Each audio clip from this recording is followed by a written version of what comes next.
ఒకరోజు ఒక అడవిలో ఇద్దరు గురు శిష్యులు అలా నడుచుకుంటూ వెళ్తూ ఉంటారు.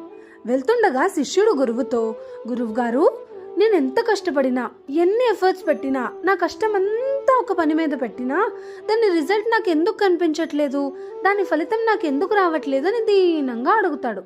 దానికి గురువుగారు చిన్న చిరునవ్వు నవ్వుతూ దూరంలో ఉన్న ఒక బ్యాంబూ ట్రీకి చెయ్యి పెట్టి చూపించి, అదిగో ఆ చెట్టు చూసావా, అది నాటిన మొదటి 5 సంవత్సరాలు చిన్న చిగురు కూడా రాదు, కానీ 5th ఇయర్లో ఒకేసారిగా 6 వారాల్లో 6 అడుగుల ఎత్తు పెరుగుతుంది అని చెప్తాడు.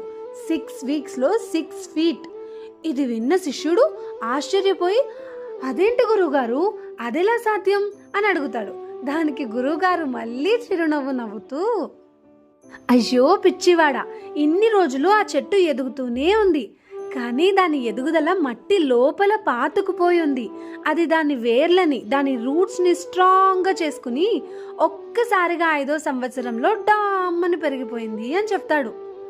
లైఫ్లో కూడా అంతే, ఎంత కష్టపడినా, ఎంత చేసినా దాని ఫలితం రావట్లేదు, దాని రిజల్ట్ రావట్లేదు, జిమ్కి వెళ్తున్నాను, వెయిట్ తగ్గట్లేదు, రోజు వీడియో పెడుతున్నాను, వ్యూస్ రావట్లేదు అంటే ఎలా? అప్పుడే పుట్టిన పసి పిల్లాడు కూడా వెంటనే పరిగెట్టగలడా? మనం పడే కష్టం కూడా అంతే. ఒక్కొక్కసారి ఓపికగా అలా కష్టపడుతూనే ఉండాలి. ఫలితం కనిపించట్లేదంటే అది రావట్లేదని కాదు, అది ఆల్రెడీ ప్రాసెస్లో ఉంది.